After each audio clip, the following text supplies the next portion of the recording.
तो हम आज इस वीडियो में डोमिनेंट और रिसेसिव पढ़ेंगे कि डोमिनेंट और रिसेसिव क्या होता है, ये हम इस वीडियो में आज पढ़ेंगे। तो डोमिनेंट को हिंदी में प्रभावी कहते हैं और रिसेसिव को हिंदी में अप्रभावी कहते हैं। जेनेटिक में डोमिनेंट वे विशेषता होती है जो किसी व्यक्ति में तभी दिखाई देते हैं जब उनके पास लक्षण केवल एक ही जीन के होते हैं। ठीक है, ये कब शो होते हैं? जब उनके पास उस लक्षण का केवल एक ही एल मौजूद होता है, तब ये हमें दिखाई देते हैं। ठीक है, ये क्या होते हैं? तो हमारे शरीर में हर लक्षण के दो जीन होते हैं। ठीक है, ये तो पता ही है कि एक हमें मदर से मिलता है और हमारे फादर से मिलता है। तो क्या हुआ, दो जीन हो गए, एक मदर से जो हमें मिला और दूसरा हमें फादर से जो मिला। उसके बाद क्या है, डोमिनेंट क्या है? यह वह जीन है जो दूसरे की जीन को छुपा देता है। ठीक है, अपने जीव को मतलब अपने जीन को प्रभावित करता है, तभी इसका नाम डोमिनेंट है, और दूसरे को छिपा देता है, तो इसलिए इसे हम क्या कहते हैं? डोमिनेंट कहते हैं, जो अपने जीन को दिखाता है। इसे हमेशा हम क्या कैपिटल लेटर से शो करते हैं। ठीक है, तो हमारा ये जैसे हम कोई चीज़ दिखा रहे हैं टॉल टॉल, तो ये हमारा क्या है? ये दूसरे जीन को छुपा दिया, इसने अपना दिखाया, तो ये हमारा क्या बन गया? डोमिनेंट है। ठीक, उसके बाद आता है रिसेसिव। क्या होता है? तो वह जीन जो प्रभावी जीन की प्रेजेंस में भी छिप जाता है। ठीक है, उससे जैसे हमारा ये है टी और ये टी, ठीक, तो यहाँ पर ये छिप गया है, तो ये क्या रहेगा? इसी को डिनोट करेंगे ना, यही प्रभावी रहेगा, तो ये हमारा क्या रहेगा? ये प्रभावी डोमिनेंट है। ये यहाँ पर क्या हो गया? छिप गया। अगर यहीं पर ये होता, ये बनता, तब इसकी वैल्यू बढ़ जाती और ये क्या हमारा हो जाता? बॉना में ऐड हो जाता है, और ये हमारा इस टाइम क्या है? डोमिनेंट। ये हमारा टी कैपिटल है। ठीक, तो यह वह जीन है, इसकी प्रेजेंस में भी ये छिप जाता है, तब इसका यूज़ होता है। और जब इसे डबल, अगर स्मॉल लेटर में इसको यूज़ होता है, जैसे हमने बताया कि इसको डिनोट किससे करते हैं? स्मॉल टी से करते हैं, और अगर हमारा डबल हो जाएगा तब ये दिखने लगता है। उदाहरण के लिए, यदि टी लंबा प्रभावी है और स्मॉल टी बॉना अप्रभावी। ठीक है, जैसे लंबा है हमारा क्या कैपिटल टी, और बॉना क्या है? स्मॉल टी है। डबल टी करते हैं तो व्यक्ति क्या है? लंबा है, कैपिटल, और कैपिटल टी स्मॉल टी है, व्यक्ति फिर भी लंबा ही होगा, क्योंकि इसमें क्या है? हमारा जो कैपिटल टी क्या है? डोमिनेंट है, इस वजह से यही शो होगा। ये लंबा है तो इसमें ये इसकी कोई वैल्यू नहीं है, क्योंकि यहाँ पे हमारा जो डोमिनेंट कैपिटल टी है उसको शो कर रहा है। डबल कैपिटल टी जो है हमें लंबा को शो कर रहा है, और कैपिटल टी और स्मॉल टी भी लंबाई को शो कर रहा है, पर इसका जो रिसेसिव है वो छिप जाएगा। अब हमारा स्मॉल टी है, ये जो है अब हमारा इसमें डोमिनेंट नहीं है, ये सिर्फ क्या है? रिसेसिव है। व्यक्ति केवल तभी बौना होगा जब दोनों जीन क्या होंगे? अप्रभावी होंगे, तभी ये इसका दिख पाएगा। अगर यहाँ पे टी और ये टी रहेगा तो ये दिख नहीं पाएगा, क्योंकि यहाँ पे हमारा डोमिनेंट है। इसलिए अगर हमारा डबल टी है तो ये किसको दिखा रहा है? क्योंकि जीन, इसके दोनों जीन अप्रभावी हैं, और ये क्या है? ये बौना है। ठीक, अब हम देखते हैं मानव शरीर में प्रभावी लक्षणों का उदाहरण। हम समझते हैं कि हम इसको कैसे समझेंगे। तो जैसे मान लेते हैं आँखों का रंग है, ठीक है, तो भूरी या काली आँखें होंगी तो हमारा क्या है? ये डोमिनेंट है। ठीक, ये क्या हमारा? डोमिनेंट है, क्योंकि ये प्रभावी हैं। ठीक, और ये क्या है? हमारा रिसेसिव है। तो अगर हमारी जो आँखें हैं अगर भूरी और काली है तो ये क्या है? डोमिनेंट है। और रिसेसिव में क्या है? नीली या हरी आँखें होंगी तो हमारे क्या रहेगा? रिसेसिव है। बालों का प्रकार देखिए, कर्ली हेयर है डोमिनेंट में आते हैं, स्ट्रेट हेयर जो है हमारा रिसेसिव में आते हैं। डिम्पल, किसी के फेस में डिम्पल पड़ता है तो गालों पे जो डिम्पल होगा वो क्या हमारा? डोमिनेंट में आएगा, और नहीं डिम्पल है तो हमारा रिसेसिव में रहेगा।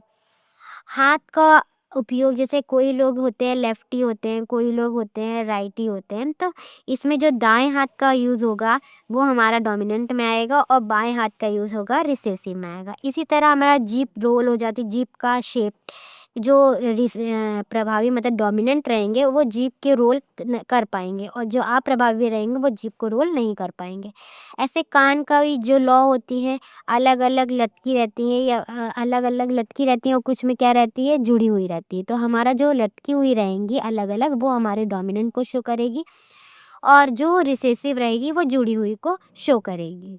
तो ये हमने समझा कि हमारा डोमिनेंट क्या होता है? जो अपने प्रभाव को दिखाता है, और रिसेसिव जो होता है कि हमारे डोमिनेंट की प्रेजेंस में जो नहीं दिख पाता, अगर दोनों जीन्स सेम है, अप्रभावी हैं, तब इसका ये शो होता है। जैसे कि स्मॉल टी अगर रहेगा तो हमारा जो रिसेसिव है उसका जीन्स शो होगा, अप्रभावी भी दिखेगा।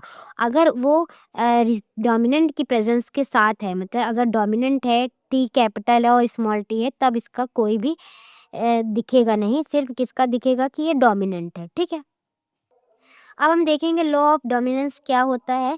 तो ग्रेगर मेंडल ने मटर के पौधे पर प्रयोग करके यह बताया था कि जब दो अलग अलग लक्षणों वाले शुद्ध पौधे का क्रॉस कराया जाता है तो पहली पीढ़ी F1 जनरेशन में केवल प्रभावी लक्षण ही दिखाई देते हैं। ठीक है, क्योंकि उसका रिसेसिव वाले तो छुप गए।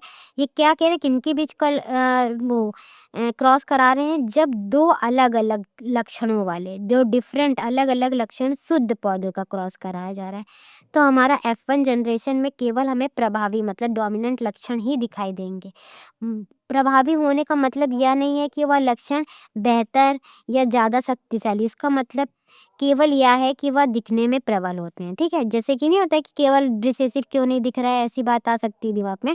तो इसमें इम्पॉर्टेंट बात ये बता रहा है कि प्रभावी मतलब डोमिनेंट होना का मतलब यह ज़रूरी नहीं है कि वह लक्षण बहुत ही बेहतर हो या फिर बहुत शक्तिशाली हो। इसका सिर्फ केवल यह मतलब होता है कि वो देखने में क्या है, हमारा स्ट्रांग है, प्रबल है। ठीक है, ये कैसे काम करता है, तो कह रहा है होमोजाइगस भी हम आपको पहले वीडियो में पढ़ा चुके हैं और हेट्रोजाइगस भी पढ़ा चुके हैं। होमोजाइगस क्या होता है, तो हमारा होमोजाइगस जो होता है, दोनों एलील एक जैसे होते हैं। जब दोनों एलील हमारे एक जैसे होते हैं, जैसे कैपिटल टी या फिर स्मॉल टी है स्मॉल टी, तो ये हमारा क्या रहेगा, होमोजाइगस कहते हैं। और हेट्रोजाइगस क्या कहते हैं, जब दोनों एलील अलग अलग रहता है, जैसे कैपिटल टी और स्मॉल टी। ठीक, तो ये इसमें भी यही लिखा है, हमने बताया था पहले भी और अभी भी, कि हमारा होमोजाइगस क्या होते हैं, दोनों जो प्रभावी होते हैं और लक्षण दिखते हैं। फॉर एग्जांपल के लिए कैपिटल टी और स्मॉल टी। ठीक, इसका एग्जांपल है। और हेट्रोजाइगस में है, एक प्रभावी है और दूसरा अप्रभावी है, एक प्रभावी है और दूसरा अप्रभावी है, तो इसको हम क्या कहेंगे, हेट्रोजाइगस कहते हैं। यह ग्रिड या टेबल जैसे होता है, जो कि माता पिता के जीन मिलाने पर बच्चों में कैसे लक्षण आने वाले हैं इसकी संभावना को बताता है। ठीक है, आंखों की रंग की बात करते हैं। जैसे कि हमारा ये क्या है, कैपिटल बी जो है भूरी आंखों को प्रभावी डोमिनेंट बता रहा है और स्मॉल बी जो है अप्रभावी नीली आंखें को बता रहा है। ठीक, तो यदि माता पिता के पास दोनों जीन हैं प्रेजेंस, क्या एक कैपिटल बी भी है और स्मॉल बी भी है। ठीक है, तो यदि दोनों की आंखें भूरी हैं लेकिन उनके पास एक नीली आंख वाला भी छुपा हुआ जीन है। ठीक है, क्योंकि बता नहीं रहा है, एक जो ये जो छुपा हुआ है, ये क्या है, नीली आंख है और ये भी क्या है, भूरी आंख है। तो जान लीजिए ये माता है, ये पिता है। माता के पास क्या है, कैपिटल बी है मतलब भूरी आंख है, और इधर मतलब माता में ही जीन में एक क्या है, छिपा हुआ हमारा भूरी आँख नीली आँख भी है। तो जैसे मान लीजिए पिता के पास क्या है, क्या इनके पास भी कैपिटल और ये है, तो ये अभी ये शो नहीं हो रहा है कि हमारा जो नीली आँख है वो रिसेसिव है। ठीक है, तो मान लीजिए पिता के पास कैपिटल बी स्मॉल बी दोनों हैं, माता के पास भी कैपिटल बी स्मॉल बी है। तो इसके जब हमने वो कराया था, क्रॉस कराया, तो क्या हमें मिला, बी शुद्ध भूरी आंखें मिली, बी स्मॉल बी और कैपिटल बी आंखें हाइब्रिड थी। क्या इस कैपिटल बी और स्मॉल बी आंखें भूरी आंखें हाइब्रिड थी। और यहाँ पे हमें क्या मिल गया, एक जीन हमें नीली आंख वाला भी मिला, क्योंकि हमारा जो ये रिसेसिव है वो शो हो रहा है कि इसमें दोनों स्मॉल बी हैं। तो इसका रिजल्ट हमें क्या मिला था कि माता पिता में जो जीन प्रेजेंट थे, कैपिटल वाला भी और स्मॉल वाला भी, तो उनके बीच हमने क्रॉस कराया तो हमें इसका रिजल्ट क्या मिला है कि 75% संभावना है कि बच्चों की आंखें कैसी होंगी, भूरी होंगी, क्योंकि यहाँ पे हमें क्या क्या मिला है, double B, capital small B और कैपिटल बी और स्मॉल बी, मतलब ये हमारा 75% बच्चों की आंखें क्या होंगी, भूरी होंगी। पर 25% जो हमें मिला है वो ये भी मिला है, मतलब स्मॉल बी, जिससे हमें यह पता चलता है कि बच्चे की आंख जो है नीली भी हो सकती है।